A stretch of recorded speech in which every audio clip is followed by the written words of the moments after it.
Bom dia, 8 horas da manhã, Mercado Aberto no ar, nossa banquinha aqui aberta com todas as informações de política e economia. Continua a guerra comercial entre China e Estados Unidos, vamos trazer informações sobre isso já, mas principalmente temos uma entrevista mais do que especial hoje com o ministro dos Transportes, Renan Filho, já. Mas antes disso, na briga política e eleitoral com o Congresso, o governo está indo para o tudo ou nada.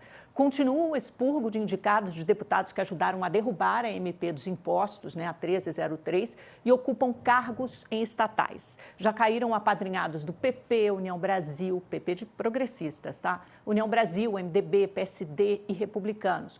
Não é um gesto suicida, mas uma antecipação da formação da base eleitoral de 2026. Ficam somente os que estarão no mesmo barco de Lula. O raciocínio é que há um ano da eleição o governo tem mais a ganhar do que a perder. Já aprovou quase tudo de importante e o parlamento está com a imagem muito desgastada depois do desastre da PEC da blindagem que transbordou para o movimento das ruas. Lula, por outro lado, recupera a popularidade e, por enquanto, figura como favorito nos cenários de primeiro e segundo turno nas pesquisas eleitorais, sem adversário claro, numa direita cindida e com seu principal ativo, cacique eleitoral, Jair Bolsonaro, inelegível e preso dentro de casa, sem poder rodar o país e fazer campanha. Ainda não há nome nem voz na direita para substituí-lo, mas há sim várias vozes num ruído ensurdecedor.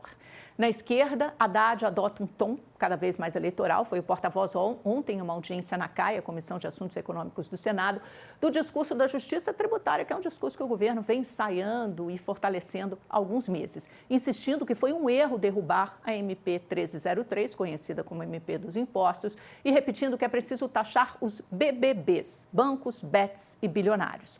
Fato é que o orçamento do ano que vem tem um rombo de 35 bilhões de reais. Há vários cenários em estudo para repor a perda dessa receita. A maioria delas implica em reciclar medidas já aventadas, como aumento mais do IOF e projetos de lei como a taxação de bets e fintechs. O que o ministro está fazendo omite é que há uma cilada em fazer o ajuste sempre pelo lado das receitas e não pelo corte das despesas. Aumento de receitas em um país que já tem uma carga tributária muito elevada tem um teto e é muito mais incerto trabalhar contando com mais dinheiro do que optando, por exemplo, em diminuir gastos.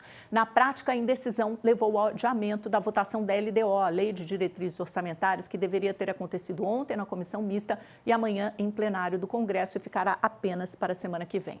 Haddad vai conversar sobre as alternativas com o presidente Davi Alcolumbre, que é fundamental nessa arquitetura, nessa equação para manter minimamente o que o governo precisa para atravessar o próximo ano. Alcolumbre, que por sua vez tem um candidato ao Supremo Tribunal Federal, Rodrigo Pacheco. O PT e Lula preferem Jorge Messias. Alcolumbre sabe cobrar suas faturas. No cenário internacional, Estados Unidos e China trocam farpas e acirram a guerra comercial, provocando volatilidade nos mercados. E Trump recebeu Javier Milei, presidente da Argentina, na Casa Branca, depois de salvar o país latino-americano, sul-americano, com 20 bilhões de dólares num swap cambial, que é uma troca de moedas para reforçar as reservas internacionais da Argentina. Ele disse que só vai manter essa operação caso Milei seja vitorioso nas eleições legislativas da semana que vem, dia 26 de outubro. E nosso chanceler Mauro Vieira está finalmente em Washington à espera de um encontro com o secretário de Estado, Marco Rubio, para preparar um outro encontro mais do que esperado, o de Trump e Lula. Bora, pessoal, vem comigo, vou chamar um intervalo muito rápido para quem está conosco pela TV, porque aí unimos todos os nossos públicos e acompanhamos a entrevista com o ministro dos Transportes dentro de poucos instantes. Já voltamos. E você que está conosco no YouTube, te convido a assistir uma curta sonora declaração para vocês acompanharem o tom do ministro está fazendo ontem numa audiência no Senado. Vamos buscar alternativas ao que aconteceu. Porque, de fato, a chamada taxação dos BBBs, ela só é injusta na cabeça de pessoas desinformadas sobre o que está acontecendo no Brasil. Pegou essa história de BBB, né? É um bom nome de marketing. Vamos acompanhar também o que aconteceu com o setor de serviços. Ontem saiu mais um índice de atividade econômica que mostra que, de fato, há um pequeno freio, não muito. Esse é o setor sempre mais dinâmico da economia que ainda reage a um mercado de trabalho muito pujante, com aumento da renda, a renda também na máxima recorde. Ontem veio mais ou menos em linha com o que esperavam os analistas, levemente acima. A mediana das expectativas é de que houvesse zero de aumento, ficou em alta de 0,1%, mas vem arrefecendo. Você vê que teve um pico ali em junho de 0,5%, depois veio caindo paulatinamente, chegando a 0,1%. Afinal de contas, estamos com juros altíssimos.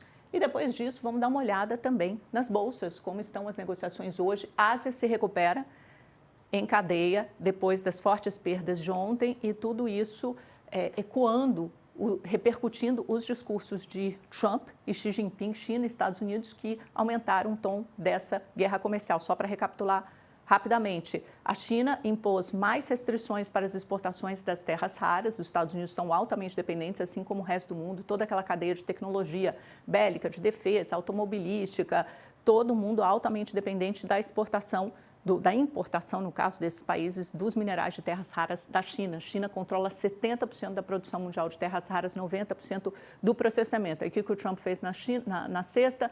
Ameaçou com uma retaliação, aumento das tarifas, imposição de 100% para a China. Depois voltou atrás no domingo. Só que aí a China está mantendo tarifas portuárias altas para navios americanos que atracam por ali em solo chinês.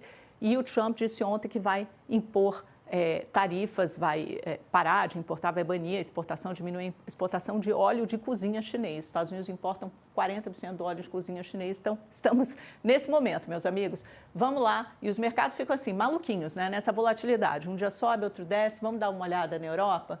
Também passar nesse nosso sobrevoo matinal. Olha como Paris se recupera. Sabe o que é isso aqui? Sébastien Lecornu, lembra aquele primeiro-ministro que tinha caído? Ele foi reconduzido ao cargo pelo Macron, aceitou o desafio de tentar finalmente passar o orçamento na França, vem fazendo algumas concessões, falou, aquela reforma da Previdência, a gente vai deixar isso mais para frente, para 2027, fez uma concessão à esquerda para tentar aprovar esse orçamento. A França com déficit fiscal muito alto, a Bolsa de Paris repercutindo esse momento um pouco melhor, Londres cai um pouco, Frankfurt e Madrid no azul. E as bolsas americanas ontem, refletindo o discurso de Jerome Powell, presidente do FED, pessoal da TV de volta conosco, ainda bem, a tempo da nossa entrevista, SP500 caiu um pouquinho, menos 0,16. O que o Powell falou ontem? Olha, o mercado de trabalho, de fato, ainda está periclitante, mostrando sinais de fraqueza, embora não tenhamos todos os dados, porque o último payroll não foi divulgado por causa do shutdown, na paralisação da máquina pública, do governo americano, mas basicamente cravou que haverá mais um corte de juros na próxima reunião do Banco Central americano. Aí fica a expectativa para a última reunião do ano. 100% do mercado já dão de barato que vai haver um corte de 0,25 ponto percentual da taxa americana. Dow Jones subiu um pouco, Nasdaq caiu.